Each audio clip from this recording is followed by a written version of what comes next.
case briefs, and so much more. LS Data's got what you're looking for. In 1962, a fascinating case called Rudolph vs. United States was heard by the Supreme Court. The case delved into the intriguing question of whether taxpayers could deduct certain travel expenses if a trip was primarily for business or personal pleasure.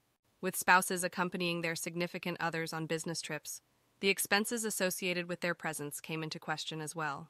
The origin of this dispute stemmed from a couple named Rudolph and his wife, who joined a group of insurance agents and their spouses on a company-sponsored business trip to New York City. The trip, paid for by the insurance company, consisted of a business meeting, luncheon, and free time for the couples to explore the city. The commissioner assessed the value of this trip as taxable income for the couple. Upon review, the lower courts determined that the trip was mainly for pleasure, categorizing it as a bonus, reward, and compensation, and thus subject to taxation. The Supreme Court did not provide an opinion on the matter and dismissed the writ as improvidently granted, with Justices Frankfurter and White abstaining from the decision. Ultimately, the court upheld the lower court's decisions.